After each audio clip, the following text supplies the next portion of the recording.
GTN academy மற்றும் ஹிந்து தமிழ் வழங்கும் UPSC civil service எக்ஸாமுக்கான இணைய வழி கருத்தரங்கு. DGP டாக்டர் சைலேந்திர பாபு மற்றும் டாக்டர் சத்யா கரிகாலன் வழிகாட்டுதலின் கீழ் உங்களது கனவு பதவியை எட்டி பிடியுங்கள். சுதா கொங்கரா இயக்கத்தில் சிவகார்த்திகேயன் நடிப்பில் வெளியாக இருக்கிற SK25 படத்துடைய டைட்டில் நேற்று பராசக்தி அப்படின்னு அனௌன்ஸ் பண்ணாங்க.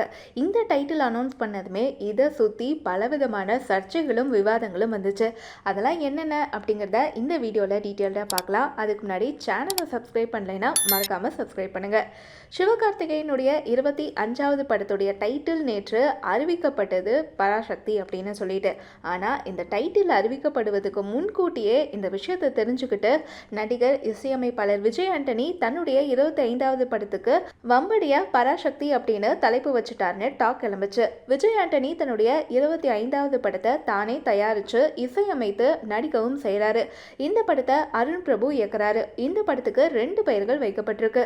அதாவது தமிழில் இந்த படத்துக்கு சக்தி திருமகன் அப்படின்னும், தெலுங்கு, இந்தி, மலையாளம் மற்றும் கன்னடத்தில் இந்த படத்துடைய பெயர் பராசக்தி அப்படின்னும் வைக்கப்பட்டிருக்கு. தெலுங்குல பராசக்தி அப்படிங்கிற பெயரை தென்னிந்திய திரைப்பட சாம்பர்ல விஜய் ஆண்டனி பதிவு செய்து வச்சிருக்காரு. அதுவும் அந்த பெயரை தெலுங்கு பதிப்பிற்காக பதிவு செஞ்சிருக்காரு. இந்த பெயர் கடந்த ஆண்டு, அதாவது 2024ஆம் ஆண்டு ஜூலை 22ஆம் தேதி பதிவு செஞ்சிருக்காங்க.